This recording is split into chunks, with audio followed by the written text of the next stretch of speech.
Good morning, everyone. Welcome to this morning's webinar. I'm glad you could join us. The topic of today's webinar is setting SLO growth targets and tracking progress. So we'll be talking about a couple of topics related to student learning objectives, particularly helping to demystify some of the questions you may have around setting growth targets and using data to inform the SLO. So without further ado, good morning. My name is Tim Whitman. I'm with the Office of Educator Quality at the Department of Elementary and Secondary Education. And for those of you who may not be familiar with student learning objectives, they are goals of academic achievement that reflect a portion of a teacher's impact on student learning. And there are currently trainings going on throughout the state to help teachers and administrators sort of wrap their minds around student learning objectives. Today I'll be talking about some new guidance that will be posted on January 30th, and this guidance will help explain different methods for setting growth targets for student learning objectives. I'll actually show you where you can go to find that.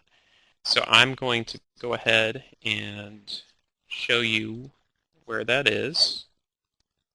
Here we go. Okay, so if you go to the home page of the department website, you will see this screen, and if you click on Educators, okay, so if you click on Educators, the following screen will pop up, and right there, smack dab in the center, is the Educator Growth Toolbox. Now, this is a really exciting resource that we're happy to be able to present you. What this toolbox is, it's a one-stop destination for everything you need to improve educator effectiveness. So go ahead and click on that, and this is actually a scrolling banner, so so you'll want to make sure that you're on the Educator Growth Toolbox. So if you end up, okay, here we go. Okay, so here's what the Educator Growth Toolbox looks like. The new guidance will be posted inside the Student Growth Data compartment, which is this portion, this compartment of the toolbox in the bottom left-hand corner. And if you scroll down about halfway to the Student Learning Objectives section, you'll find a variety of guidance. I really encourage you to check out the Student Learning Objectives Handbook first and foremost, because that's going to give you sort of an orientation to the process if you're not already familiar with it. Later on, we'll be talking about the SLO Progress Tracker, which is also in this area. But in the meantime, you might also want to check out this SLO video. It's sort of fun. We don't have to look at that right now, but the woman in the video talks about how SLOs, it's all about the SLO and it's no trouble. It's all about that SLO. It's no trouble. So it's sort of entertaining, and we're happy to present that as well. So this is where you'll find that new document as well. So just look out for that coming soon. And now we'll get back to presentation. I'll actually give you a sneak preview of what this document looks like as well. So, table of contents, important topics in this document, how to set appropriate and rigorous targets. So that's sort of where the document starts off. The document serves a couple different purposes. Describes how to set SLO growth targets, gives educators some direction. It describes ways to set growth targets for student learning objectives, gives educators some direction when deciding which approach makes the most sense, given individual circumstances, and encourages collaboration with other educators to make better decisions and promote a sense of shared responsibility. Some of the important criteria for setting appropriate and rigorous targets: make sure that the targets are informed by an understanding of what students are expected to learn. On the same token, you'll want to make sure that targets require all students to demonstrate academic growth. Baseline and trend data should suggest that targets are in line with students' educational histories. In other words, you'll want to rely on that information to identify targets that reflect the student's learning trajectory. So in addition to that, high-achieving students should have stretch. So for example, you might want to have a capstone project or other type of assignment that high-achieving students would be expected to complete in addition to the main assessment that would be used for the student learning objective. There should always be a clear rationale for the targets chosen for students with different learning needs. And growth targets should absolutely never be arbitrarily lowered for students with identified learning challenges. You'll want to be very deliberate if you choose a set of targets that is lower for those types of students. So in addition to sort of talking about appropriate and rigorous targets, the document identifies various sources of information that can be used to identify appropriate and rigorous targets, various kinds of baseline data, so pre-tests of the essential content. You can use interim data such as unit tests that are given early in the school year. You can even use grades or test scores from similar courses. And this may be particularly relevant in those areas for which the student has no direct experience or exposure to the content. So think foreign language courses, for instance. A lot of that content, although it draws upon certain things that the student should know about language and grammar, syntax, foreign language in general presents a lot of new information for students to learn. So you may draw upon sort of those prerequisite skills in language when identifying what sort of targets might be appropriate for those assessments you would use in those types of courses. So trend data, where possible, draw upon trend data. Oftentimes a pretest isn't the best source of data when looking at student performance over time in particular. If you really want to get a good sense of where the student is headed, what that student's trajectory is, you might even consult Missouri Assessment Program scores. Now I know that the state assessment is going through some transitions, but it may be helpful to look at individual students over time and sort of dig into that data, ask questions about what the student is proficient in, what is the student not so proficient in. Now there's an important distinction between trend data gathered on your current students and trend data gathered on previous students. So for your current students, usually that sort of data that you would have on those students is more relevant to setting growth targets. However, sometimes you might want to look at data on your previous class that you educated in a previous year, for example, and look at how those students performed. You may be able to learn some things from that, especially if you look at that data over time. And this is particularly relevant once you've begun implementing student learning objectives. You may be able to look back at prior years and learn a few things. So if you have a new crop of students and a lot of them sort of fit into a pattern of similar baseline preparation compared to the students you educated the prior year, you may be able to look at your SLO from that prior year and ask questions about whether your targets were rigorous enough. Did everyone just completely make their growth targets? That can be a sign that you just did a stellar job as an educator, and obviously that should be congratulated. But it could also be a sign that the expectations that you set for students weren't quite in line with what they were truly able to demonstrate. So trend data important. Details about the assessment are also very important. So a lot of times, particularly with vendor assessments, you'll have information that you can use that sort of gives you expectations about where a student is likely to end up, particularly at the end of the school year, based on their scores on the pre-assessment. So I can think of a couple examples of this. So the Scholastic Reading Inventory would be one.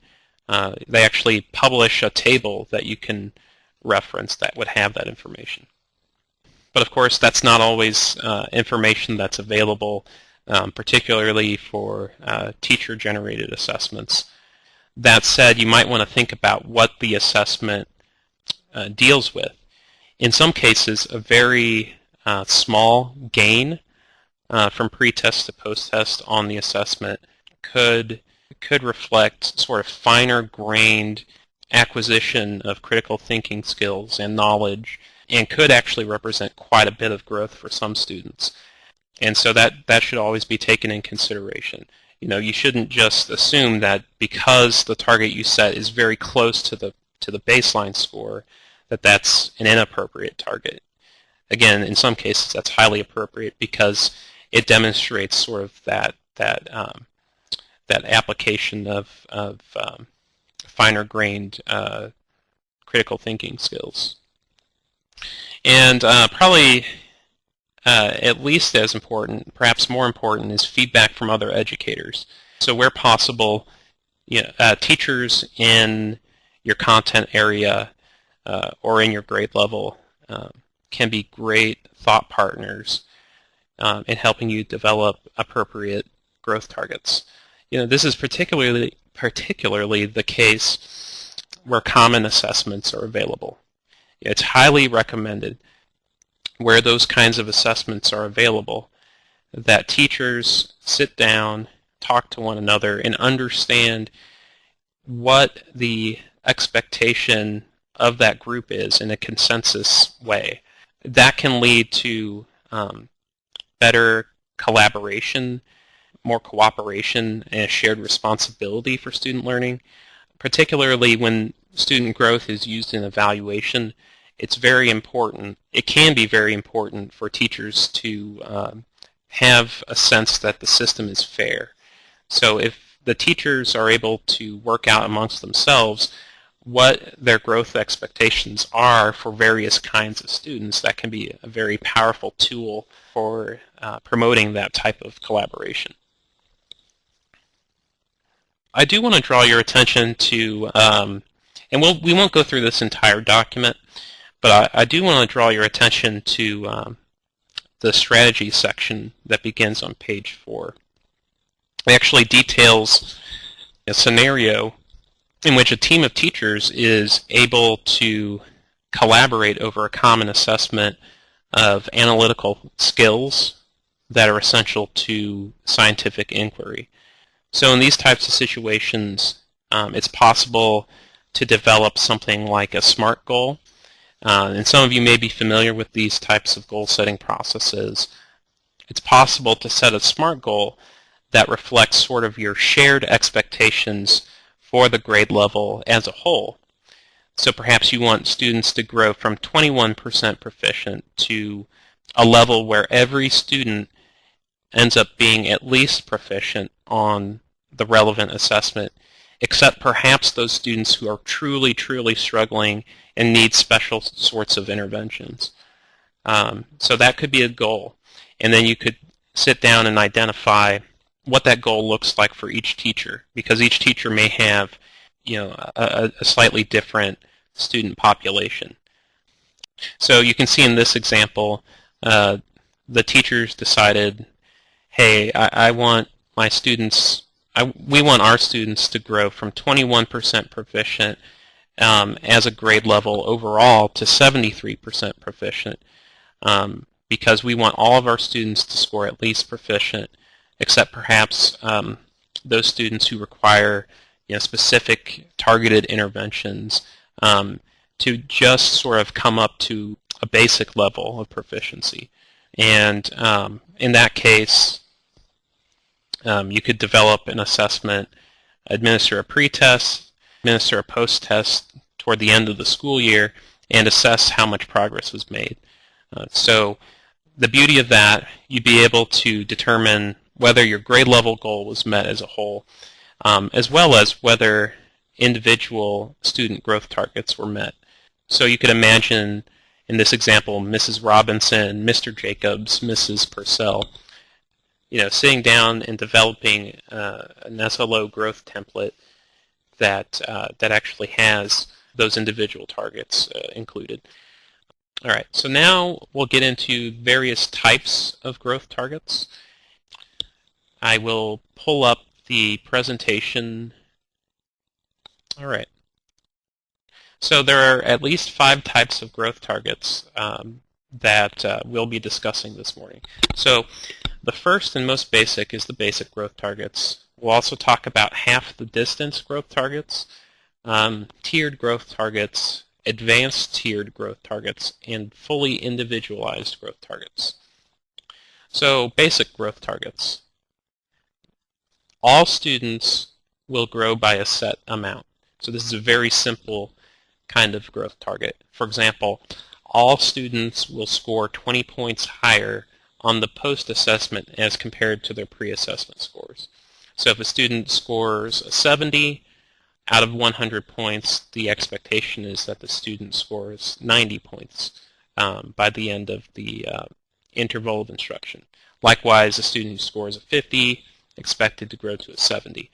So these types of growth targets are easy to develop. They're also actually a very good choice for populations that are uniform.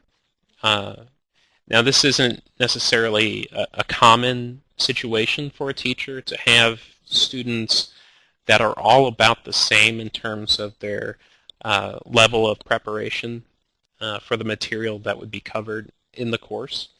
But when that does occur, setting just a very simple growth target for your students can make a lot of sense.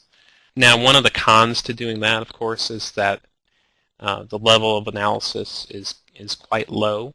And in situations where you have students that come into the course at various levels of preparation, unfortunately, these types of growth targets rarely ensure that appropriate rigor is present for all students. You can imagine, some students at the lower end of the achievement scale may need to grow quite a bit in order to be reasonably well prepared for the next grade level or for the next elective in a series of electives. For example, an example that would be Spanish 1. A student who doesn't really grasp the content at the end of the school year or at the end of the semester may not be adequately prepared for Spanish 2. Okay, half the distance growth targets. Half the distance growth targets are a formula-driven method for setting targets.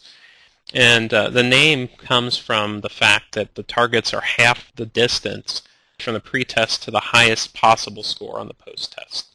So again, and this is just for the sake of convenience, not every assessment you use will be out of 100 points. Let's say Susie scores 40 out of 100 possible points. So her target is a 70 because the 70 is halfway between a 40 and 100. You can do a little bit of math to verify that.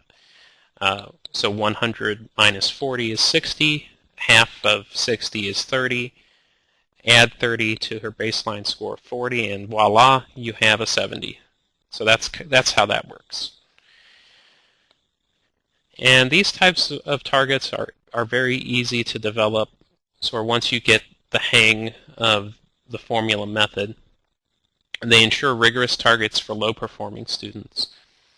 And one of the plus sides is that the formula approach makes targets comparable across teachers.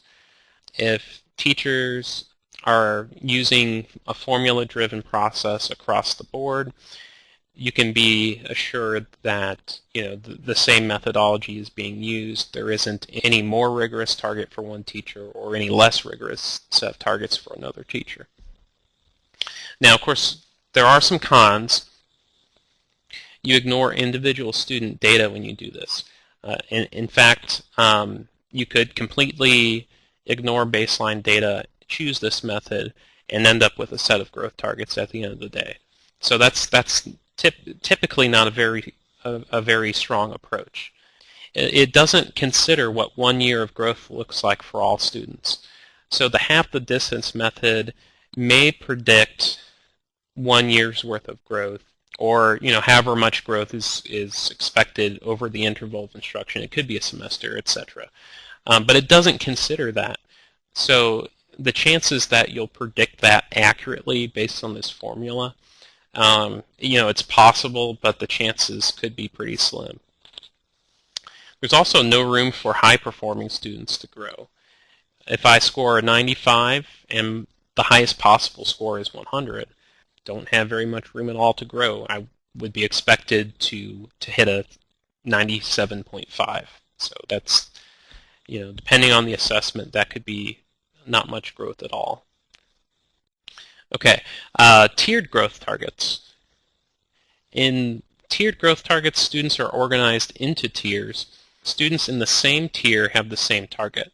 So if you administer a baseline assessment, you might look at what the logical cut points are for classifying your students. You could look at the questions and decide what those questions reflect in terms of what students know and can do. And you could say, okay, based on these questions and based on how my students are scoring, it looks like those who scored a 0 through a 40 just really didn't grasp the content. So you might decide that that is one of your tiers.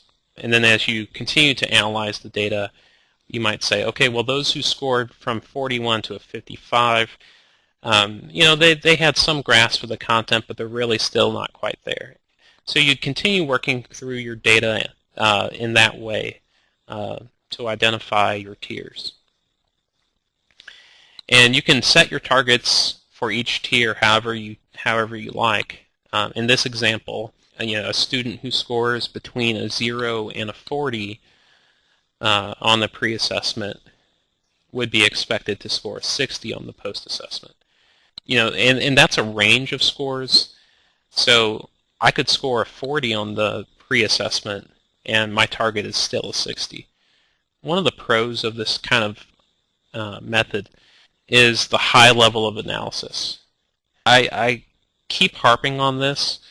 A high level of analysis doesn't just mean because you're spending more time on it that it's going to result in a deeper understanding of your students. I'm not saying that spending more time analyzing your data translates into better information, but it can be the case that digging into that data helps you really understand what your students need.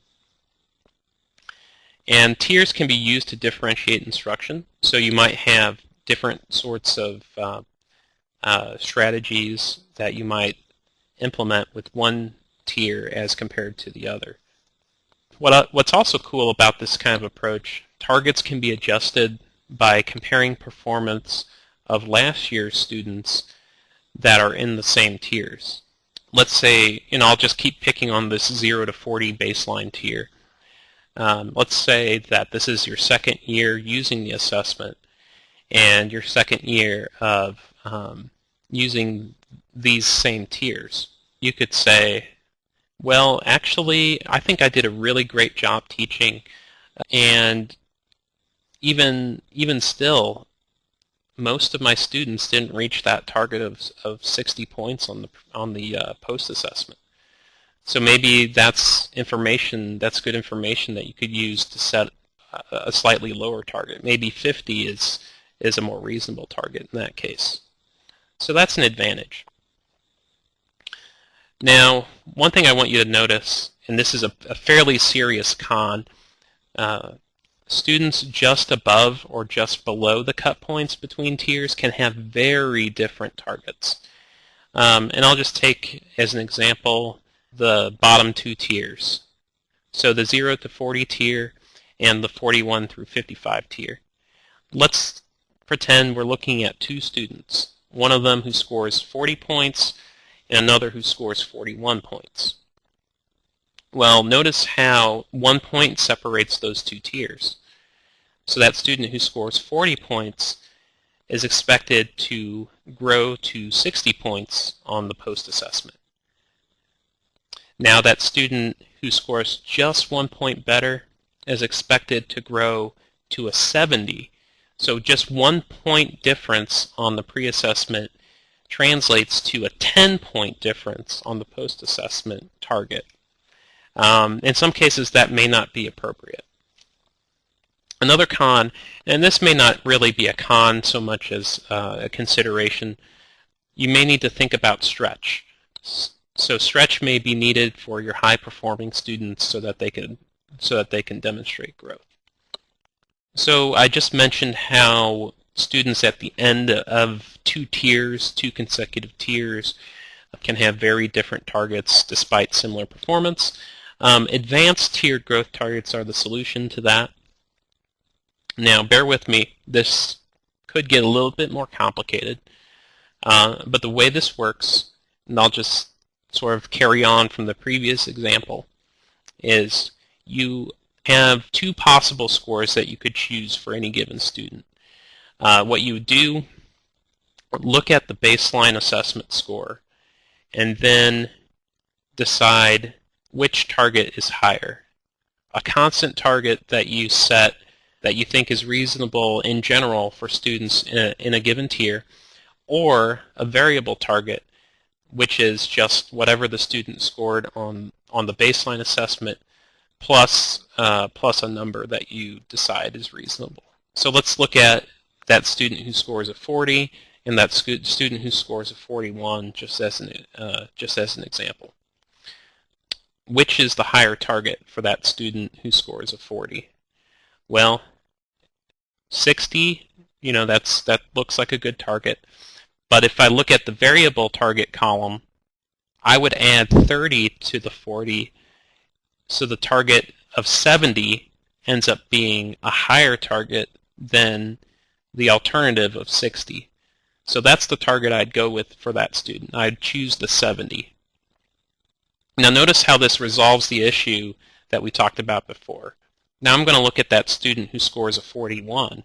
My options are to set a target of 70, and that's in the constant column, or to set a target of 70 plus 25, and that's in the variable column. So 41 plus 25 is 66, and since that's lower than the constant target of 70, you would actually end up choosing a target of 70 for that student. So does that make sense? So notice how that student at a 40 ends up with a target of 70, and the student at a 41 ends up with a target of 70. So it's a much more reasonable target setting process in some situations, even though it's a little bit more complex. The last type of growth target methodology I'll discuss today is the fully individualized growth target. In this method, all students may have unique targets that are tailored to their specific needs. Now, for each student, analyzing relevant baseline data and trend data is very key in determining individual growth trajectories. When you have rich data on a small set of students, particularly, let's say, IEP students, where you have a lot of data that's been collected potentially from a young age, you can pull in lots of great data sources that may be available. You could pull in information from the IEP and get a very a very good sense of where you think that student is going. And so you could have a very precise growth target for that student. So special education teachers may have good luck with this type of methodology. Similarly, teachers of gifted students might have good luck with this particular approach as well. It works best usually if you have a small number of students in your SLO, just because there's so much analysis and so much thinking that has to go into deciding what's appropriate for each individual student. So obviously there's a high level of analysis involved, and as I mentioned, gifted classrooms including gifted students or students with disabilities, teachers of those classrooms may find that this is a flexible approach that really resonates with them. So yes, it can be a lot of work, and in future years it can be difficult to refer back to your rationales for similarly prepared students, just because the very specific information that you used probably won't be available for every student. One of the biggest disadvantages, this method is not very comparable across teachers. There's a lot of subjectivity and a lot of individual thinking that goes into it. Some good rules of thumb just in general when thinking about growth targets. Think about, what does a semester's worth of growth look like, or a year's worth of growth. Whatever that interval of instruction that you choose for the SLO, think about how much growth would you expect over that period of time. In some ways, it's a philosophical question. What makes sense for my students? How much growth would a year look like? How much growth, does 1 year represent? But you can look at data, you can look at trends and patterns over time to sort of make that connection a little bit more clear. Recognize how different levels of preparedness and individual characteristics impact growth. So I mentioned actually just a second ago the importance of looking for patterns. So you might find that students who are high performing or students who are low performing have specific characteristics in common and certain profiles of learning that make it easier to anticipate how much growth is reasonable for those types of students. You'll want good baseline and trend data.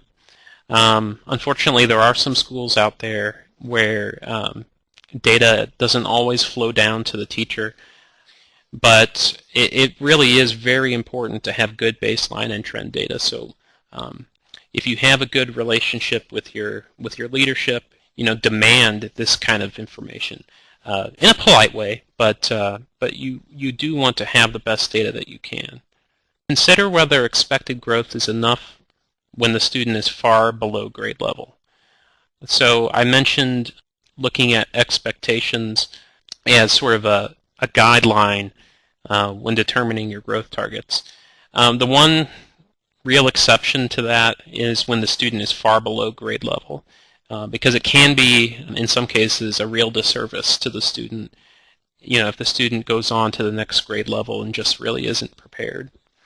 Incorporate stretch goals for high-achieving students. So think about how you can really challenge those students.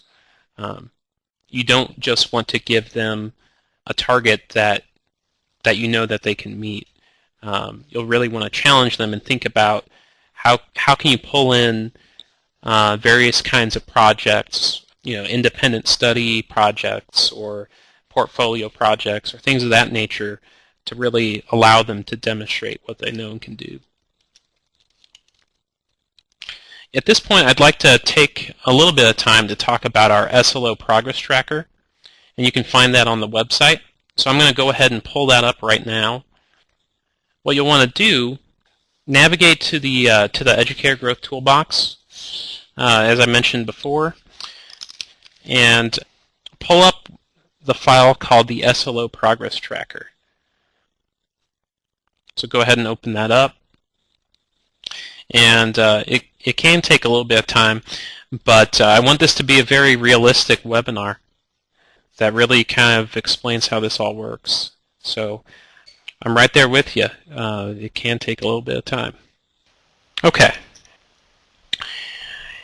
So you'll pull up the SLO Progress Tracker from the website. In your formative tab, enter your students. I have Billy, Lily, and Willie. I've entered in a pre-test target for each of them. Growth targets automatically populated. The reason for this is there's a control center in this progress tracker, and you can access that by clicking on the Tiered Targets tab. You can adjust the minimum possible score and maximum possible score on your assessment. You'll want to do that in order for all the formulas in the spreadsheet to work properly. So you can change that to a 200 if you want. You can do 50. Actually, I just typed in 540. In this case, we'll just keep it at 100. By default, the spreadsheet uses a tiered target methodology, and the default ranges are shown. You can feel free to adjust those. Those ranges are strictly there by default. It's not anticipated that even a small percentage of assessments will actually make sense with this kind of with this particular set of tiers. So do adjust those as appropriate. So like for example, perhaps 0 to 20 is a more appropriate beginning to end range for my lowest tier. So I'll just go ahead and bump up my range from 21 to 50 for my next tier. I'll go ahead and keep these targets the same, but you can go ahead and adjust those if you like as well. Okay? So once that's all set up, go to your Formative tab, and let's say that I plan to administer 3 formative assessments during the interval of instruction. There's a reason why I'm entering this information. You'll want to enter an approximate number of formative assessments that you plan to administer. As you go throughout the year, you'll be tracking your students' progress. And let's take Billy, for example. As of the first formative assessment, he scores a 15. So you get instant feedback that shows that Billy is on course to meet his growth target. Let's say that his pace of growth is beginning to slow down by the second formative assessment. He scores a 22. So he's still on course. Now, on the third formative assessment, he only scores a 24, so very little growth.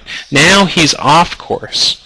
He has quite a ways to go to hit his target of 40. The set of formulas that are used in this progress tracker are just very simple linear trajectories. You can override the targets that you set in your Control Center tab if the targets don't make a lot of sense, and for specific students. So let's say that that's the case for Billy. I'm going to actually set his growth target to 50, so that overrides the default target of 50 that I set for students in general. I want to do this for Billy in particular to illustrate how this progress tracking feature works. So since his pretest is a 10, the growth target I set is 50, and I anticipate 3 formative assessments, then the targets that he's expected to reach at each formative assessment are: on the first, it would be 20. On the second, it would be 30. On the third, it would be 40. And then the post-test target for Billy at the end of the interval of instruction is 50. Now, the notification about whether the student is on course or off course or exceeding his expected progress is based on a formula. If the student is within a range of 5% plus or minus from the target that's set for any given formative assessment, then that student is on course. So since this assessment has a maximum score of 100 points, 5% of that is just going to be 5 points. So in the example of Billy's first formative assessment, I'll just back this up a little bit. His first formative assessment, remember how I talked about the target being a 20? If he scores anywhere between a 15 and a 25, that's going to be on course. So again, that's the plus or minus 5%. Notice how if he scores a 14, which is lower than the minus 5, he's now off course. Similarly, notice how if he scores a 26, since that's higher than the plus 5, he's exceeding expected progress. And as you're administering the formative assessments throughout the interval of instruction, the feedback that you receive sort of recalibrates based on where you are within your assessment cycle. So that's an awful lot of information condensed into a short amount of time. Just for fun, I'll show you sort of some of the final features before signing off. Let's just fill in some information for these students.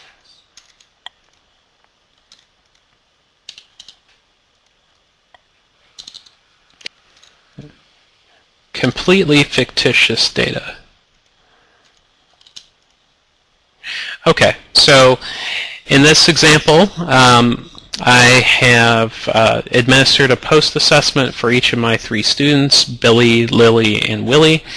Each of them exceeded their post-test target as shown in the post-test column. So if I go to the Dashboard tab, that's actually going to go ahead and summarize everything for me. So you can see how it automatically fills in summary information about your student's performance for each of the tiers that you've identified. And it uses the department's recommended scoring rubric for determining the level of attainment. Okay, that's really all I have for you today. Any questions, you can reach me at timothy.whitman@desi.mo.gov. Phone number 573-751-1191. Okay, thanks everyone. Have a good rest of your day.